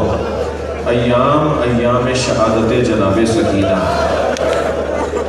اللہ آپ کے گھروں میں جو بچیاں ہیں انہیں آبرو عطا فرمائے، ان کی حفاظت فرمائے، ان کی تربیت کی آپ کو توفیق عطا فرمائے۔ آپ نے بہت سنا ہے، بہت دیکھا ہے، بہت محسوس کیا ہے کہ بیٹیوں کو باپ سے محبت ہوتی ہے۔ جب باپ گھر میں آتا ہے نا تو بیٹے تو شاید کسی کھیل کود میں لگے ہوئے ہوں، لیکن بیٹی سارے کام چھوڑ کر باپ سے لپٹ جاتی ہے۔ کبھی ابا کی جوتیاں اتارے گی، جوتے اتارے گی، کبھی پیار کرے گی، کبھی گلے میں لپٹے گی۔ بیٹیاں باپ سے بڑی جڑی ہوئی ہوتی ہیں۔ یہ محاورہ بھی ہے اور یہ مشاہدہ بھی ہے۔ میں نے کربلا کے میدان میں دیکھا، ذوالجناح خبر شہادت پہنچانے جب آیا نا، امام حسین کی شہادت کی خبر جب پہنچانے آیا تو ڈھونڈ رہا تھا سکینہ کہاں، اور اسی خیمے پہ جا کر اس نے پیر مارنا شروع کیے جس خیمے میں جناب سکینہ تھی۔ بیوی نے بابا کے گھوڑے کی آہٹ سنی، باہر آئی، گھوڑا گردن لٹکائے کھڑا تھا، بڑے وقار کے ساتھ، سمجھداریاں قربان ہو سکینہ پر، بڑے وقار کے ساتھ قدم اٹھائے، گھوڑے کے قریب آئی، گھوڑے نے گردن جھکا دی تو اس کے سر پر ہاتھ رکھتے ہوئے بس ایک ہی جملہ کہا، حل سقیا ابھی ہم خدنا چاہتا، مجھے اتنا بتا دے میرے بابا کو پانی پلا کر مارا، یہ میرے بابا کو پیاسا مار دیا۔ اجر و کمال اللہ، اجر و کمال اللہ۔ جو رو رہے ہیں اپنی آوازوں کو آزاد کریں گے، بہت بڑا مجمع ہے، آپ کے رونے کی آوازیں بلند ہیں۔ جب آپ بلند آواز سے روتے ہیں امام جعفر صادق دعا دیتے ہیں، اللہ ہی ہمارے عمر کو زندہ کر رہے ہیں۔ اس بچی نے زندان شام میں قضا ہے۔ کبھی سوچا میرے بھائیوں نے جناب سکینہ کی شہادت کیسے ہوئی؟ سکینہ کی شہادت دل بند ہو جانے کی وجہ سے۔ ابھی ایک بچی کتنا برداشت کرتی، کیا کیا منظر اس نے نہیں دیکھے، کیا کیا منظر اس نے نہیں دیکھے، سنیں گے اس نے کیا کیا منظر نہیں دیکھے۔ بھائی سید سجاد کے نیچے سے بستر کھنچتا ہوا تھا، اس نے دیکھا کہ جناب زینب کے سر سے چادر اتر ہے، اس نے دیکھا کہ بابا حسین پہ گھوڑے دوڑائے جائے۔ 11 محرم کو آئی تھی نا بابا کے لاشے پر، تو امام حسین کا لاشا پہچانا نہیں جا رہا تھا۔ اس بیوی نے یہ منظر بھی دیکھا ہے، اور پھر جب کوفے کے بازار سے گزری ہے، شام کی راہوں سے گزری ہے، تو کیا کچھ نہیں ہوا اس کے ساتھ؟ جو رونے آئے ہیں جملہ محسوس کریں گے، میں نے اور ہم نے اور آپ نے، ہم سب نے یہ بار بار سنا اور پڑھا کہ سکینہ اونٹ سے گر گئی، مگر نہیں عزیزو، روایت یہ ہے کہ سکینہ بیوی کو گرایا گیا تھا۔ بہت مختلف ہے، بہت مختلف ہے، گرنا اور ہے، گرایا جانا اور ہے۔ جب بابا کا سر آتا تھا نا، آواز دی بابا مجھے تماچے مارتے، جب بھائی علی اکبر کا سر آتا تھا آواز دیتی تھی بھیا مجھے اپنے ساتھ لے جاؤ، اور جب پورا قافلہ روتا تھا، ساری بیویوں کی فریادیں بلند ہو جاتی تھی۔ ایک ظالم نے دوسرے ظالم سے کہا کہ کیا کریں اس بچی کا رونا بند ہو جائے، تو اس نے کہا اس کا اونٹ آخر میں لے آؤ، میں اسے اونٹ سے گرا دوں گا تو قافلہ آگے بڑھا دے گا۔ سنیں کیا صدارو، بیوی کو اونٹ سے گرا دیا گیا، قافلہ آگے بڑھا، بیوی پیچھے پیچھے دوڑتی ہوئی آ رہی،